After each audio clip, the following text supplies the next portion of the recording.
Hello students, how are you? Today I am back with my next video for class 10th.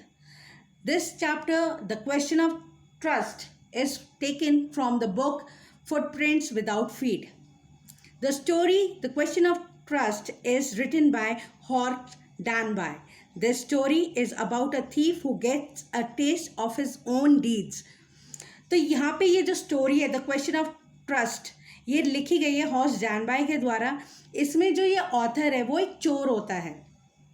वो चोरी किसी मजबूरी के करके नहीं, सिर्फ शौकिया तौर पे करता है. उसकी मतलब एक ऐसी ज़रूरत है जो हम लेसन में आप भी आगे पढ़ के देखेंगे.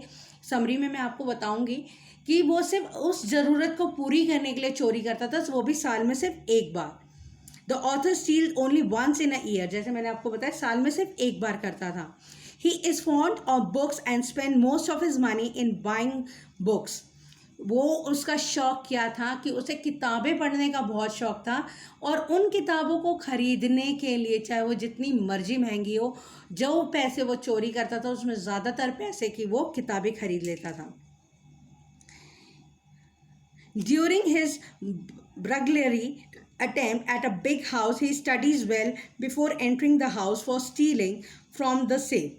किसी भी घर में वो चोरी करने से पहले काफ़ी प्लानिंग करता था. काफ़ी समझदार चोर था. काफ़ी प्लानिंग करता था कि घर वाले कहाँ हैं, कब होते हैं, कब नहीं होते हैं. तो ये सारी स्टडी वो करता था. The author is a lady thief cheated on him. तो यहाँ पे एक लेडी भी है स्टोरी में जो कि इस चोर को ही पागल बना देती है. The author is a good person of 50 years but still unmarried. The author is a locksmith. तो ये जो ऑथर है हमारे इस स्टोरी का डैनबाई, वो जो है एक 50 साल का अविवाहित व्यक्ति है, और वो जो एक लॉकस्मिथ है. लॉकस्मिथ वो होते हैं जो चाबी वगैरह बनाते हैं. He was a very successful business man. बहुत ही अच्छा बिजनेसमैन था. He had 2 assistant to help him but he was not honest. उसके 2 असिस्टेंट थे उसे हेल्प करने के लिए, लेकिन वो ईमानदार नहीं था. क्यों नहीं था? क्योंकि वो चोर था. He was fond of rare and expensive books. वो जो थी एक कुछ ऐसी किताबों का शौकीन था जो कि बहुत रेयरली मिलती थी, बहुत कम होती थी, जैसे अच्छी क्वालिटी की हो गई, या फिर जिन्हें हम कह सकते हैं लिमिटेड एडिशन वाली एक्सपेंसिव बुक्स के शौकीन था. He purchase them at any cost. उन्हें वो किसी भी कीमत पे खरीदता था. He for this he robbed safe only once a year.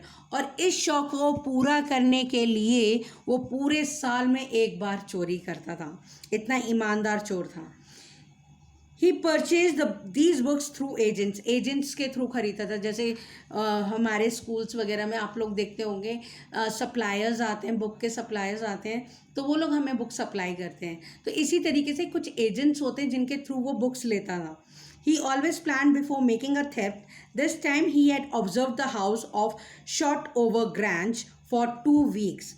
वो हमेशा, जैसे मैंने स्टार्टिंग में बताया था, हर घर में जहाँ पे भी वो चोरी करने जाता था, उस हर घर की वो पहले प्लानिंग करता था. उनके फैमिली मेम्बर्स को कब वो हैं घर में या कब वो नहीं है, इस सब चीज़ों की वो प्लानिंग करता था.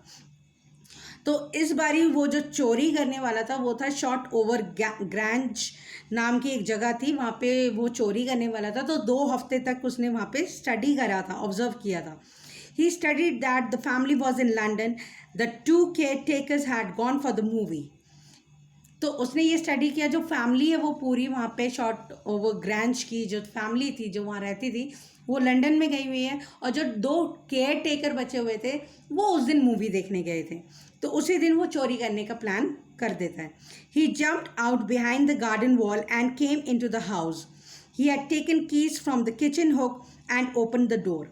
तो वो जो घर के पीछे गार्डन बना हुआ था वो वहाँ से दीवार फांद के घर में घुसा, और उसने जो किचन के हुक पे जो चाबी वगैरह टांगने की जगह थी वहाँ से उसने चाबी ली, और उसके बाद उसने डोर वगैरह ओपन किया और कमरे में घुस गया. There was a vase with the flowers on the table. The fragrance of the flowers tickled his nose. He sneezed repeatedly. Then he heard the voice of a young lady. अब वहाँ पे जैसे वो रूम में enter होता है तो table के ऊपर एक गुलदस्ता रखा, मतलब एक वास रखा होता है, फूलदान रखा होता है जिसके अंदर फ्लावर्स होते हैं. उस फूलों की महक से उसे एलर्जी थी. जिसकी वजह से उसकी नाक में जो थी थोड़ी सी खुजली टाइप में होने लगी और उसे बार बार छींकें आने लगी। उसकी चीख की आवाज़ सुन के जो थी उसे एक यंग लेडी ने सुन लिया और उसने फिर एक यंग लेडी की आवाज़ सुनी। She pretended to be the wife of the owner. उसने इस तरीके से जताया कि वो वहाँ के ओनर की वाइफ है। She told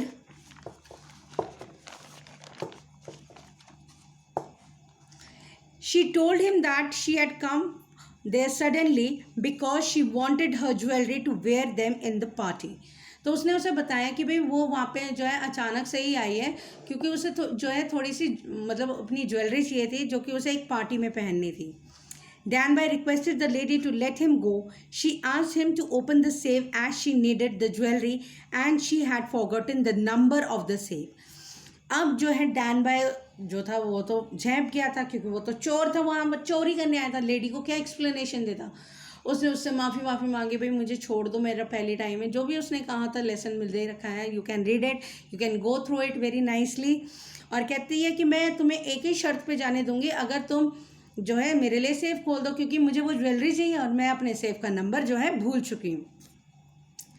Danby was happy to go home safely. On the third day, a policeman had arrested him for the jewel robbery at the Shotover Grange. अब डैनबाई ने उसके लिए वो सेफ तो खोल दिया, उसने वो ज्वेलरी भी ले ली। अब वो खुश था घर जाने के लिए कि बस किसी तरीके से उसकी जान बच गई, वो जेल में नहीं गया। लेकिन तीसरे दिन उसके घर पे एक पुलिस वाला आता है और उसे अरेस्ट कर लेता है। हिज फिंगरप्रिंट्स, वो क्यों अरेस्ट करता है? क्योंकि वो चोरी के लिए अरेस्ट करता है जो कि शॉटओवर ग्रांज में हुई थी, लेकिन उसने तो चोरी नहीं करी थी। फिर चोरी किसने करी थी? His fingerprints were found at that place. He confessed that he had opened the safe for the wife of the owner of the house. वो कहते कि हाँ ठीक है, मैं मानता हूँ, उसने जो है वहाँ पे उसके फिंगरप्रिंट्स मिल गए थे। वो कहते हैं कि हाँ मैं मानता हूँ, मैं वहाँ पे गया था, चोरी करने के ही इरादे से गया था, लेकिन मैंने वहाँ चोरी नहीं की थी क्योंकि वहाँ पे वहाँ के घर के मालिक की वाइफ जो थी वो थी, इसलिए मैं चोरी नहीं कर पाया था और मैंने उसके लिए सेफ खोला था।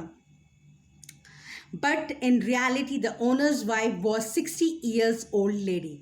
अब वो लेडी जिसने सेफ खुलवाया था वो तो यंग लेडी थी, लेकिन जो ये ओनर की रियल वाइफ थी वो एक 60 years की ओल्ड लेडी थी. She said that the story was not true. No one believe Danby. अब वो कहती भाई ये स्टोरी तो ट्रू है ही नहीं, मैंने तो ऐसा कुछ कहा ही नहीं. अब किसी ने भी डैनबाय का विश्वास नहीं किया. Now he was arrested. He was the assistant librarian in the prison. He always thought of the charming young lady who was in the same profession. Now he didn't believe in the thought of honor among the thieves. अब वो जो है वहाँ पे जो था उसे jail तो हो गई.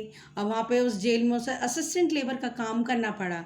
अब लेकिन वो उसके दिमाग में वो हमेशा वो लेडी घूमती रहती थी, चार्मिंग यंग लेडी, जो कि उसी की तरह एक चोर थी जिसने उसे बेवकूफ़ बना के सेफ खुलवा के चोरी भी कर ली और उसे अरेस्ट भी करवा दिया.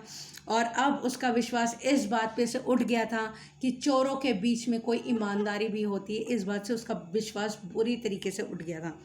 The message of the story is that we should not trust anyone without discovering out about that person. तो हमें इस कहानी से ये शिक्षा मिलती है, हमें भी किसी भी उस व्यक्ति पे विश्वास नहीं करना चाहिए जिसके बारे में हमें ना पता हो. अगर आप किसी व्यक्ति पे विश्वास करना चाहते हो तो पहले उसके बारे में पूरी जांच पड़ताल कीजिए, तब जाके उस पर अपना थोड़ा बहुत ट्रस्ट शो कीजिए.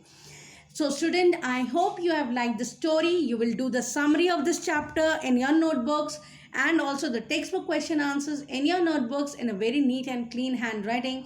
Till then, stay home, stay safe, and bye for now.